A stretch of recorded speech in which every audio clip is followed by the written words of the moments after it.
Hi, everyone. Welcome to the RN to BSN program webinar with Webster University and Dignity Health Global Education. Thank you so much for joining us. I know it's difficult to kind of find time, so we really appreciate you joining us today. My name is Emani Knight. I am an enrollment advisor with Dignity Health Global Education. And with me today, we have Janice, who is a department chair at Webster University, and Jody, who is the RN to BSN coordinator at Webster University. Before I hand over to Jan, I just want to let you know that there is a question and answer button that you can make use of at any time during this presentation. If you'd rather wait, you can also submit your questions at the end. Okay. Hi, everyone. Welcome. So I'm going to go over a few things quickly just about the university as a whole. In the background, you'll see a building that's on our main campus called Webster Hall. The university was founded in 1915. It's a private, not-for-profit. It actually was founded by the Sisters of Loretto. And so they sold it in, I believe, the 1950s. I should have studied my history a little bit better. But they have a long history of serving adult students with weekend and evening classes. We have campuses on military bases across the country and in metropolitan areas. In addition, we have campuses around the world. So for example, we have a campus in Vienna, we have one in Athens, we have one in Ghana, Thailand, and one of our newest campuses is in Uzbekistan. So you can, I'm Jody, by the way, and welcome everyone. As you can see on this slide, there are several areas where Webster University has been recognized. And I like to speak about the first one the most because that's what speaks to you all, because you are non-traditional students. We have an RN to BSN and a BSN to MSN program. And so we are very comfortable and used to dealing with working professionals. You're not the same as somebody who is getting their degree for their first time. So just wanted to point out that, you know, we see you as colleagues and we value your experience. And I just think that's one of the pieces where Webster University does a really great job. The other thing I would say that's not on the slide is that the university, the RN to BSN program turns 40 years old this year. So we've been doing this for a while, one of the first ones in the state of Missouri. Long history. Jody will tell you she's an alum of the RN to BSN program and the MSN program. And so we have a long history of alums. Yes, I got both my BSN and MSN degrees there, as Jan said. And really, when I started with the BSN, you could not have told me that I would get my MSN and then go on to work on my PhD because I was, you know, I liked to learn, but I was going to stop after the BSN. And so with meeting the faculty and really getting close and loving what I was learning, I did end up continuing to go on. So it's just funny how things change over time. But, you know, when I speak to you about Webster, it's really, a lot of it is from my own experience as a student. And that was one of the things I loved, was that I felt like the faculty valued what I was saying and that they knew that I was working full time, that I had a family at home, and that I was busy. So I think we do a really good job of that. On this slide, it mentions that Emani will talk about tuition rate a little bit later, but our standard tuition rate is $350 per credit hour. And then there is a Dignity Health scholarship that she'll explain a little bit more. The program is flexible. We've got on here that you can complete it at your own pace in as little as 1 year. This really depends on your number of transfer credits. But I also tell people this often scares individuals because we actually, I would say our average is 2 to 2.5 years. You could take 2 courses at a time and finish quickly, but the vast majority of our students take 1 course at a time. Again, adult learners, like on the previous slide, non-traditional, often with families, working overtime, working jobs. And so, and people, I would say our students really want to learn the content. So taking it at a constant pace and working towards it, most people just do 1 course per term. Our terms are 8 weeks long, and there's 5 terms per year. Students can transfer up to 90 transfer credits. We do require students to complete 30 credit hours at Webster University. And students will transfer in anywhere, I would see quite a lot that transfer in 90. So that would mean they have 30 or around that number of credit hours to complete. So a range. It depends if you have a diploma in nursing or an associate degree, and if sometimes students have been working on this for a while, so they might have lots of transcripts and lots of hours. The RN to BSN program is 100% online. We'll talk more, explain that more, what that looks like too. We have a small faculty to student ratio and a high quality program. I know everybody's going to say that, but we're going to talk more about that. So what will you learn? As I mentioned, we know and recognize that you are already professionals and that you do have a very solid knowledge base. And so what we're going to do is build on that. We'll use your experiences and your expertise in the classroom along with ours, learning from each other. So, you know, we'll learn a little bit more about professionalism and leadership skills. I think the research and evidence is a really interesting piece that you didn't get much of in your associate's degree program, where we'll really talk about some of the questions you might have about, well, why do we do things this way in the hospital? Or, you know, what's the research behind social distancing or mask wearing, or really anything you can think of. And we'll help you to get into the literature and try to find the answers to some of those questions. And even just when you're talking with family, to be able to back up what you're saying with facts. And then, oh gosh, don't we know the role of IT now in nursing, especially with so many schools and things having to move online, whether it be our kids or ourselves. And with this being an online program, we definitely recognize the role, but we'll even go into like online databases. Where can you find health information for your zip code or a community you're interested in? So a whole lot of different ways to use technology.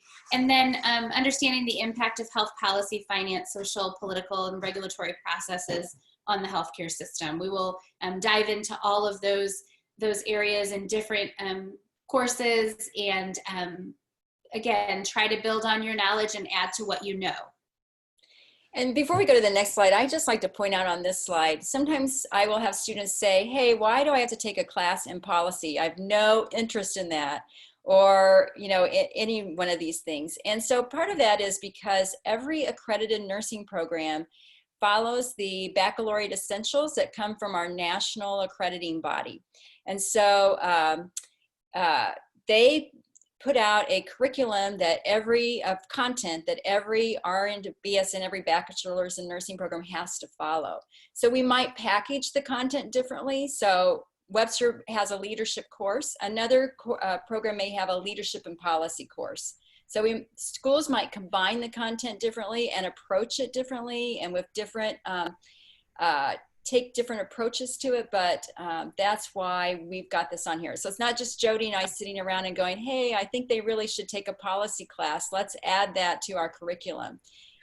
We're taking the guidelines from the national level and figuring out how to package those that will make sense to our students and our faculty.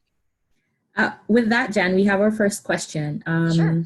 Jade wants to know, with the course being 100% online, do you have requirements for clinical hours? And if you do, what support do you offer for completing that while working? Sure. I'm actually going to save that question for just a little bit later, because we have a whole slide about it. Great question. We'll get into that. And this is just more of those topics that are included: advocating for clients' needs. We do spend some time focusing on communication and collaboration. The evidence is that there are 100,000 or close to 100,000 deaths every year related to adverse events, and many of those, a significant percentage of those, are related to communication errors. Or communication concerns, not clear communication. So we do spend time on that, and that's at a national level. Again, they're like, whoa, this is something nursing has to be very intentional about focusing on, because there's evidence that supports we need to do that. And then, of course, health promotion and prevention. If we could address health promotion and disease prevention and prevent chronic illnesses, it would be a very different healthcare world. And so there is just more and more emphasis on that, about learning about that and trying to keep people healthy, and nurses' role in that. Okay, so you can see there that we have a CommonSpirit Health cohort mentioned, and that would be you guys. So small class sizes, we really do pride ourselves on that. We get to know one another very well, and again, it is an online format, but I always tell everybody that I feel like I get to know my online students better than I do even in the classroom, and that's because the conversation isn't just one evening a week. It might be throughout the week for you guys, depending on when it's appropriate for you to sit down and work in your on your classwork. So I held a session last night that was voluntary. People wanted to meet via WebEx, kind of like this. And the students were just saying how they felt like they knew each other. And so I was really happy to hear that, because I think people that haven't been in these courses don't realize, but we do. We keep them small. We interact throughout the week, and just really get to know one another. I've said this a couple times, that we build on your knowledge, and that's true. So the great thing is, you guys will be from different facilities, and the way something is done at one facility may be different than another, or you might have a really great idea that another student hears and wants to implement at their agency. So that's the coolest part, I think, about having nurses in the classroom, is that you have that experience, and you can share it. And you might be from one specialty and I'm from another, and we learn from each other. And even some of our mistakes that we've made, how could we have done that different? So we talk about all kinds of different things, and scenarios from your workplace and life experience will come into play, and is extremely helpful. The courses are developed by the faculty who teach the course. So we really do sit down and plan these courses out and meet about it often, and just try to decide, what do we really need to include? We don't want to waste your time. We want to give you what you need. And we work really hard on that. And so, the folks that are teaching you these courses, we have the experience to back it up, and we've done the blood, sweat, and tears to get the course, to bring the course to life. And then we absolutely promote collaborative learning and knowledge exchange. It is essential, really, that everybody can share their opinion. I teach I teach the population health course, and sometimes things can get political or sticky.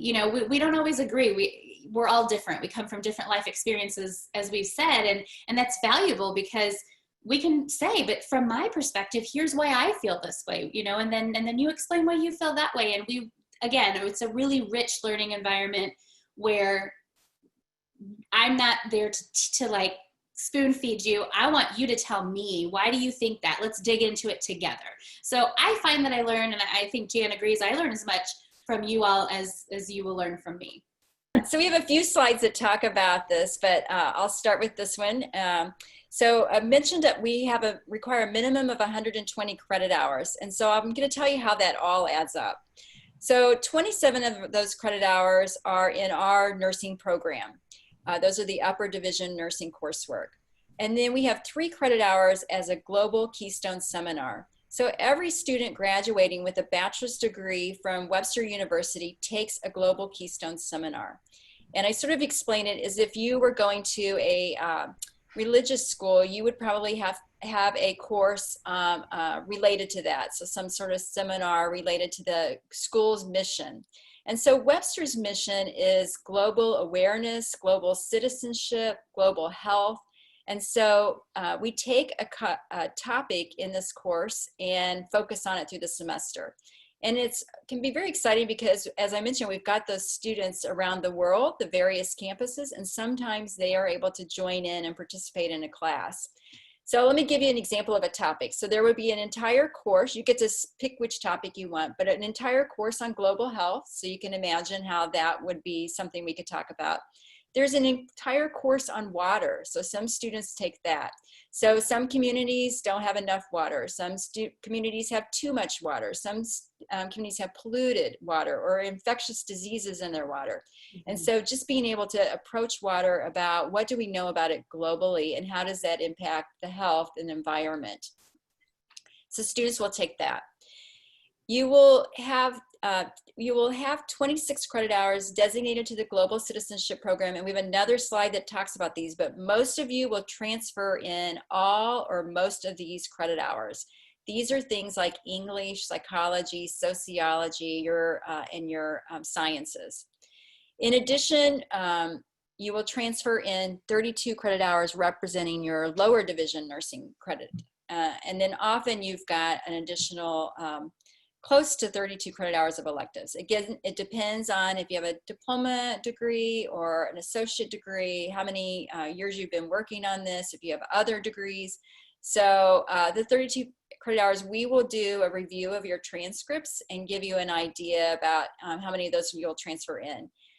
Increasingly, I'm seeing students that transfer in close to the total 90 credit hours, but there is a range, just depending on, again, what you've done. So all students are required to take a minimum of 30 credit hours at Webster, so it will be this 27 plus the 3, and then the rest, you've possibly taken all of these or many of these. Okay, so these are our core courses, and you can probably see that some of them are familiar to you. Concepts of Professional Nursing is the very first class you take. I try to teach that. I really enjoy that course. But really that's just getting you guys used to being back into the swing of things, being back in school.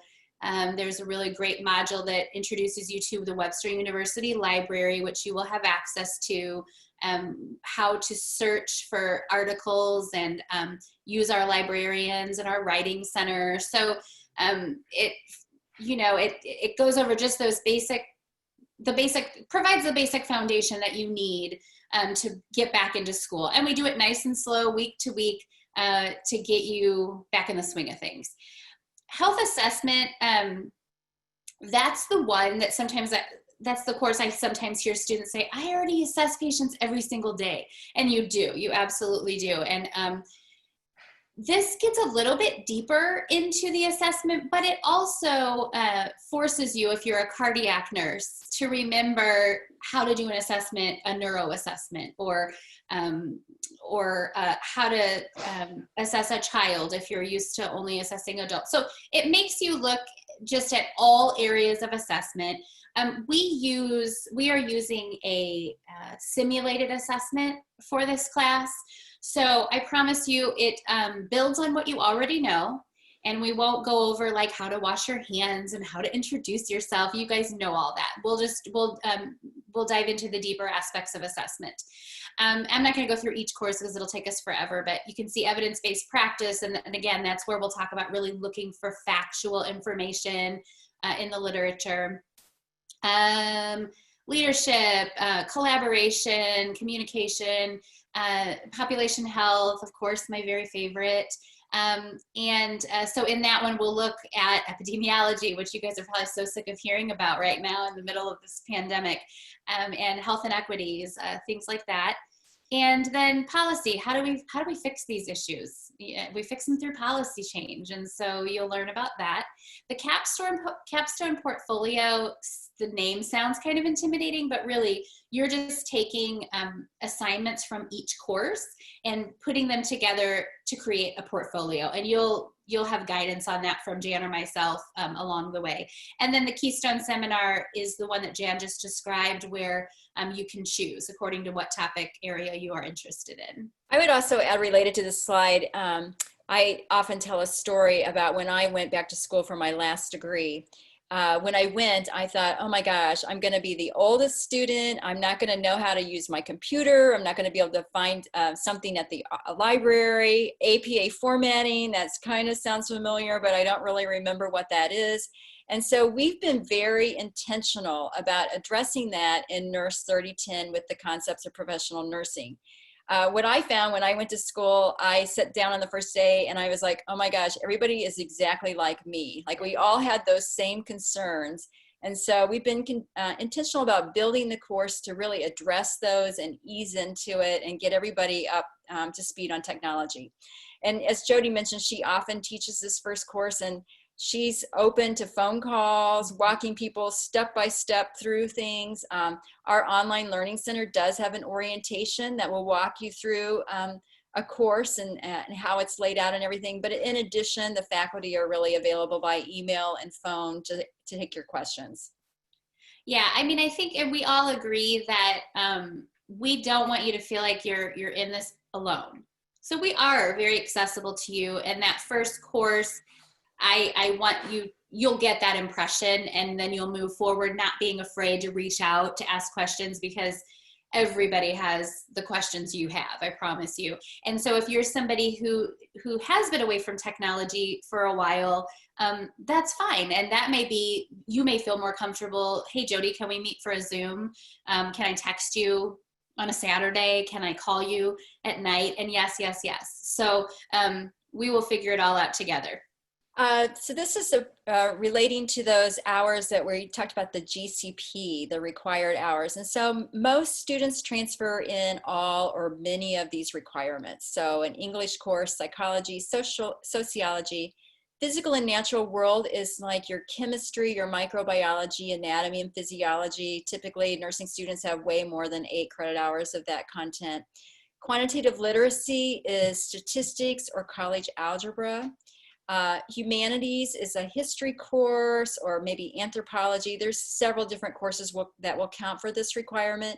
And then in addition, students will need a second language or an arts appreciation, like art or music appreciation would count. So again, most people transfer in most of these credit hours or many of these credit hours. Okay, so here's the answer to your question finally. So we do have practice experiences, and they look very different than what you're used to in the associate's degree program or diploma program, where it was you and a faculty member and like 8 students. We have created it to where you can do these on your own time in the place of your choosing. A lot of students do them at their workplace, which is fine with us. Of course, we ask you not to do it during your work hours. But I'm going to give you a couple examples. So for leadership, we ask you to interview a leader, and we help you with the questions. We provide you with some questions, and we talk about it in a discussion. You know, what questions do you think are the best for your interview? And you come up with some of your own if you want to. But basically, we come up with a good set of interview questions, and a lot of times students don't even get through all of them, because in the course of the interview, it turns into a conversation, which is really what you want. And it may take a totally different route than what you planned, and that's perfectly okay. So, and then you would observe that leader in a meeting, or just during, perhaps while they're, excuse me. I'm gonna jump into Jody just while you're getting a drink, but I wanted to say some of those interview questions are my favorites in that, and I think they really stay with students, because an example will be like, how do you balance work balance? Like, how do you do that? What keeps you awake at night? What are you worried about? Like, and so asking you know, a nurse leader, your nurse manager, to relate to you those kinds of stories, it can be very revealing and meaningful. And I've had students who have said, you know, I wasn't ever interested in a leadership position, but now I can see where, you know, my manager is a human. We're going back to being humans again, like we're all humans in this together. And they're like, they have the same concerns that I do. And they were able to convey to me like how they do it and about mentorship and that leadership role. And so just really, we have those deep questions. So I think, and we help you to write those. So you get open-ended stories about their experiences. So I find those really meaningful.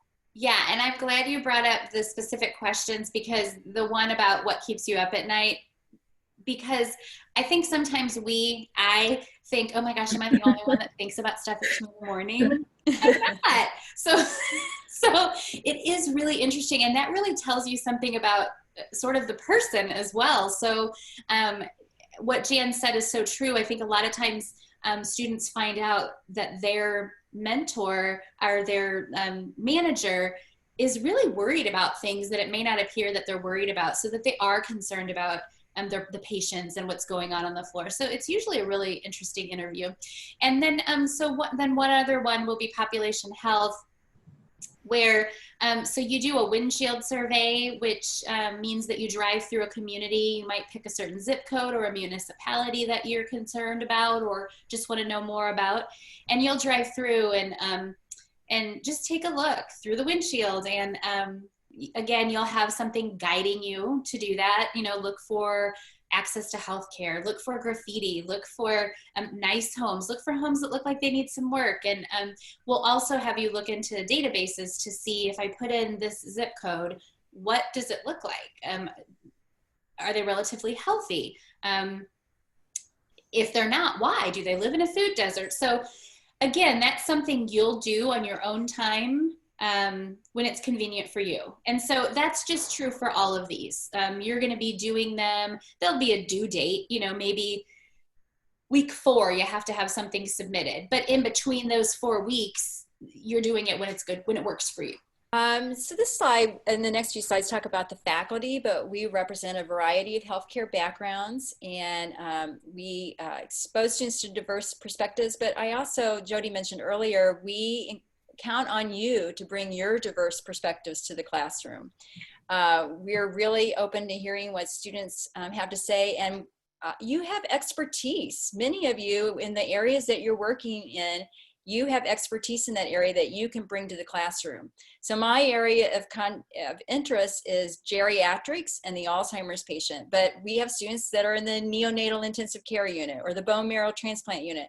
And so they're able to bring those experiences to the classroom, areas that I don't have expertise in. So it is a very collaborative learning process. Let's see.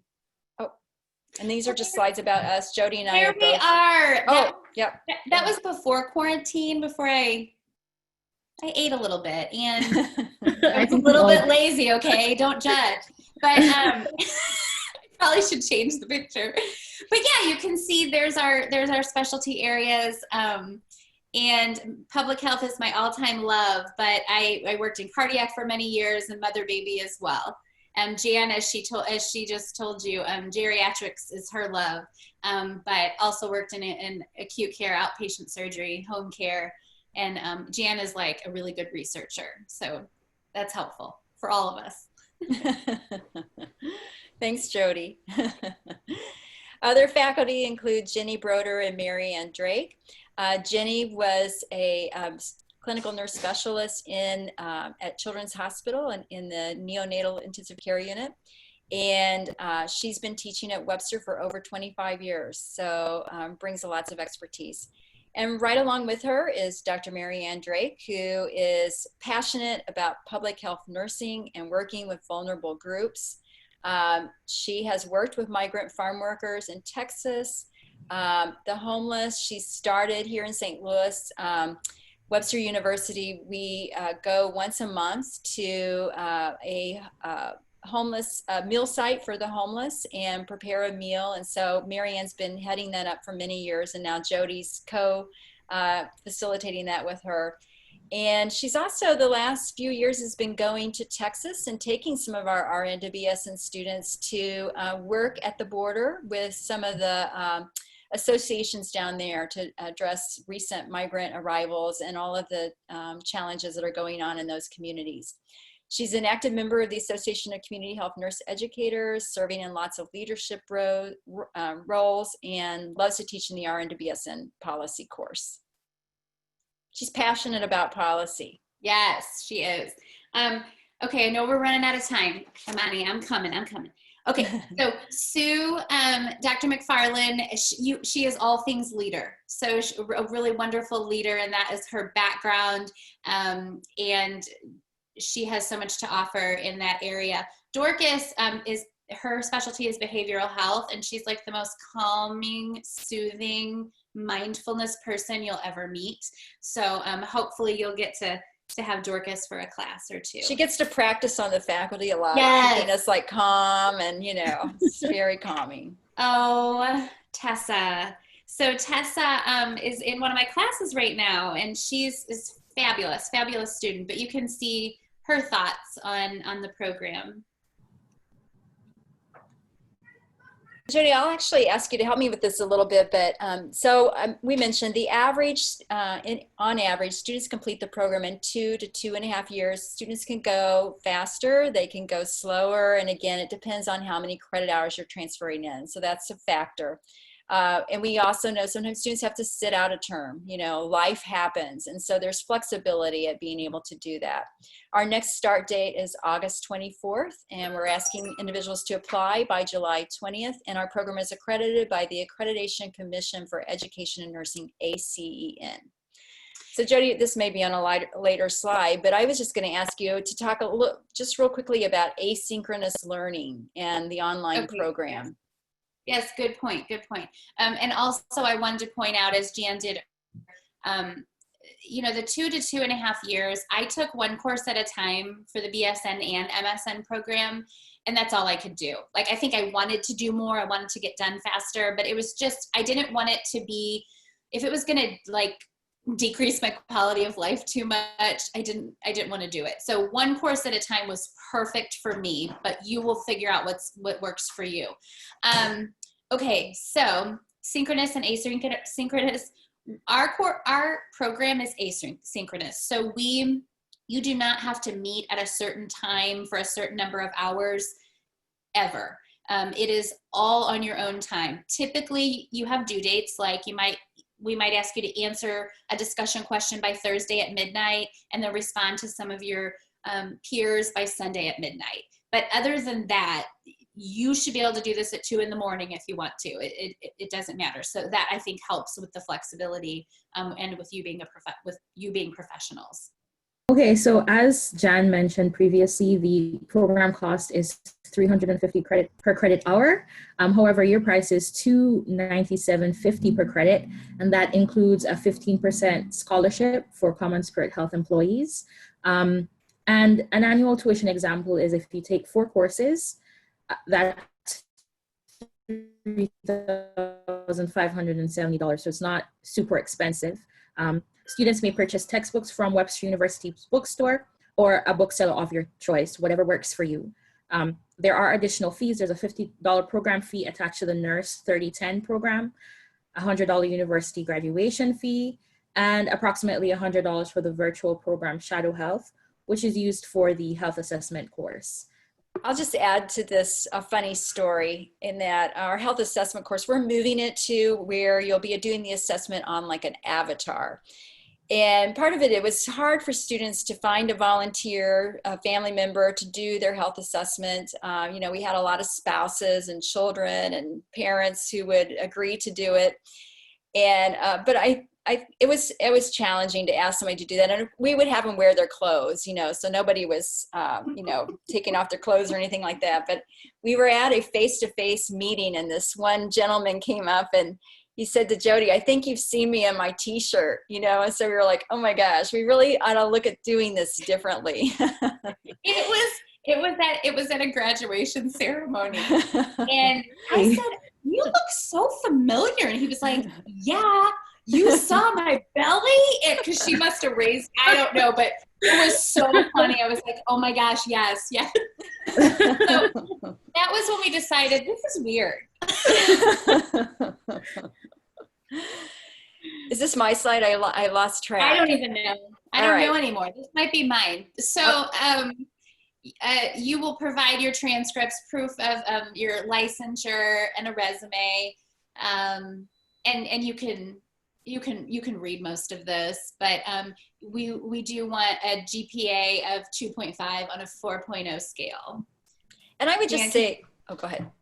No, I was going to say too, we should fix this slide in that residents of California would get their proof of licensure from the California Board of Nursing. So just to let everybody know that. I don't think you're on nursesys.com, but so just to point that out. Yeah, and that's what I was thinking. I knew there was one thing you added that I couldn't remember, and that was it. So next steps are completing the online application, and Emani's available to help with that if you need her, or Jody or I. We also have admissions advisors, and they review your documents, and then they forward them to myself or Jody or one of the other faculty advisors. And then we schedule an interview with you. We call it an interview. It's really a conversation just to go over your transfer credits, go over what we've talked about a little bit already, just to make sure, answer any questions that you have. So it's not very, don't make it stressful. It's a conversation. It's very casual. So following that, you'll be provisionally admitted. An advisor, which will most likely be Jan or myself, will send you your student ID. You'll receive a welcome email, and that's when we'll need you to do your drug screening and background check. You can read the requirements there for the immunizations, and then we use Castle Branch. I'm not sure if you guys are familiar with that or not, but it's basically a database that tracks your immunizations and all those things that are required. And I would add, many programs across the country use Castle Branch for their nursing programs now. But to point out, we do require a background check and a drug screen, and this is something you will load your information to Castle Branch, and they will run your background check, and I will also send you a barcode so you can go to a local lab and complete your drug screen. So we try to make it hassle-free. Once you completed the drug screening and background check, you'll be moved from provisionally admitted to fully enrolled, and we'll be able to start the program. I think we already talked about applications are due July 20th, and just to give us time to process them and get you ready to go. You guys haven't asked any questions through this. I know. You guys have been really quiet. If you have any questions, you can definitely type them into the Q&A box, and we'll be happy to answer those for you. You can also feel free to email us or reach out to Emani, and she can send you to us, or whatever is easiest. And while we're waiting for a question, I'll just share another thing, and that is I think all of the faculty, we worked while going to school. So we totally get it. We get having a family and a job and going to school. And we try to make, of course, there's assignments, you know, and I'm not saying our program is easy, you know, and you don't have to do anything. I mean, it is we are intentional about the learning experiences, and we want it to be meaningful. We believe in lifelong learning. Nurses have to be lifelong learners. And so we're on this with you. But just to let you know that we do know the experience of working and going to school, and we try to make the assignments meaningful, not just busy work. And I think, Jan, that's very important that you as professors are able to relate in that way, because then it's easier for you to understand where your students are coming from and how best to kind of set the course up in such a way that it won't be a hassle or it won't be too difficult for them to achieve something. And I think that's really important. And we're constantly working on that also. You know, when we do see maybe something worked a few years ago and now it just doesn't work with today's student, we change it. So that, you know, we have you guys fill out evaluations at the end of every course, and we really care about those. We want to know, is there something that didn't work for you? And there are times where I will have a student reach out to me personally and just say, hey, you know, I know you want these things due Wednesday night and Sunday night, but I'm a weekend option person. Could I change those a little bit? And I'm always willing to work with students who reach out. I'd much rather them do that than them submit things at different times and not understand why. In which case I would reach out to you anyway. But we're always willing to work with you. And if something happens in your life and you need help for a week or two or whatever, again, you reach out to us. We genuinely want you to do well. That's what, we're not here to intimidate you or like I said, spoon feed content into your mouth. We want you to be part of the learning. We want to empower you, and we want you to succeed. It doesn't help us if you don't, and we want you to learn, and you will. The other thing I would add is it's not like your pre-licensure program where you were constantly preparing for the NCLEX exam and you had that hanging over your head the entire time. And the faculty have that hanging over their heads too. It's very stressful. We don't have that hanging over our heads. You're already professional registered nurses, and we're just adding to that core content that you already have. So the assignments will be papers, the windshield survey that Jody mentioned. In population health, it's doing a project in your community. So it's maybe a teaching project or something. So a variety of experiences that build on what you already know. So it's no longer, Jan just triggered a thought. It's no longer memorization so I can pass this test so I can move on. It's more about discussions, presentations, research, and things like that. So luckily the weight of those tests sort of can drift away, because we might have a little, quiz or something, but it's nothing like the weight of what you have dealt with in the past. So I'm glad you brought that up, Jan, because the whole feel of it, even having taught at a community college and then coming to Webster, the whole feel is different, because I have time to sit and discuss with you, because we don't have to cram in a certain amount of content for you to pass a certification exam. So you will notice right away that it does feel different. And I would add too, Jody, that I think there's a fair amount of reflection. Reflection is just so important to learning. And so having the time to reflect on concepts can be very meaningful. So that's often built into the classes as well. So no questions, Emani? No questions. I think my contact information has been up long enough. So I hope if you need it, you've written it down. Since there aren't any questions, I just want to say thanks to everybody for staying engaged. Thanks, Jan and Jody. Yes. Wonderful presentation as always. I'm so glad you both were able to be panelists and just to express yourselves and kind of share what your opinions are to kind of ease whatever concerns or your students may have. Thanks again, everyone. Have a great evening, and hopefully we'll connect soon. Thank you. Thank you.